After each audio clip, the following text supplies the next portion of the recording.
Today I'm joined by Tyler with Residents in Recovery, Executive Director of Residents in Recovery in Lloydminster. Thank you for joining me today. Thank you for having me again. And then we're here today to talk about some recent tax exemptions that you guys got.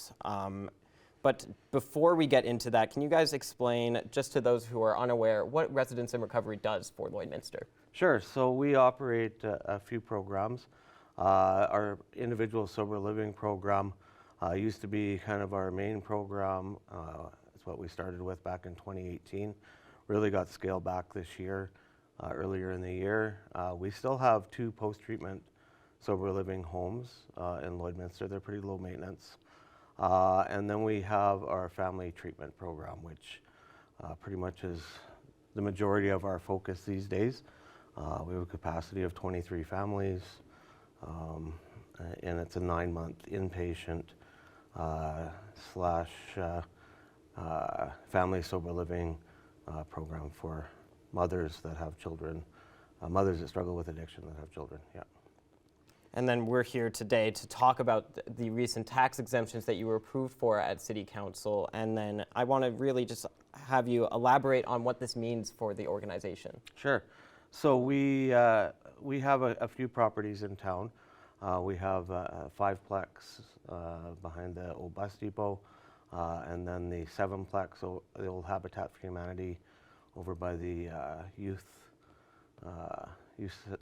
center building.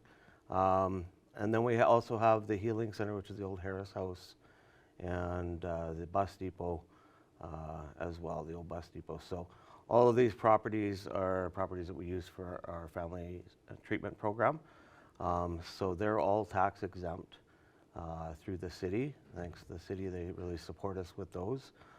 We own some of them. We're in the process of purchasing the bus depot as well, and that was one of the tax exemptions.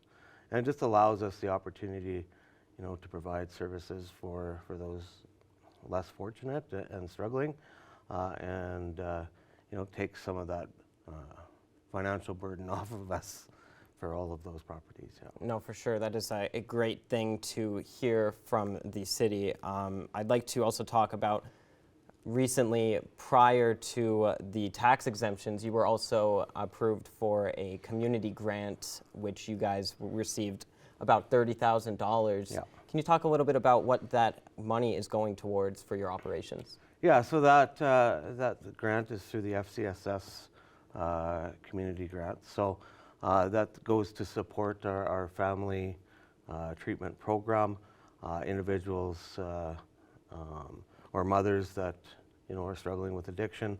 It provides some of their day programming. As well, we do have a couple of the programs that are open to the public for mothers to attend if they want. We've had some mothers come in and participate in some of our basic programming as well.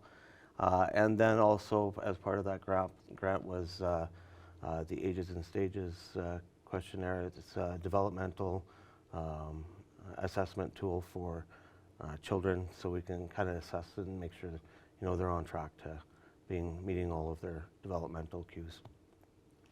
And then lastly, I just wanted to touch on what Residents in Recovery is kind of looking towards in the near future.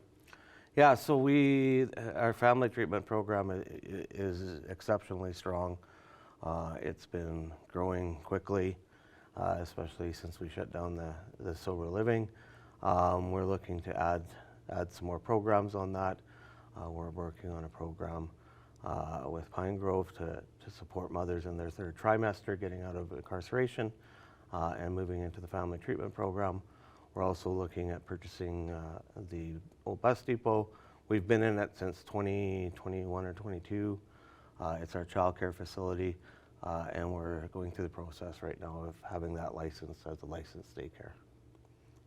All right, perfect. Well, that covers all of the questions that I had for you today. I want to thank you for taking the time to come down to update us on everything that you guys have been doing. Awesome. Thank you so much for having me.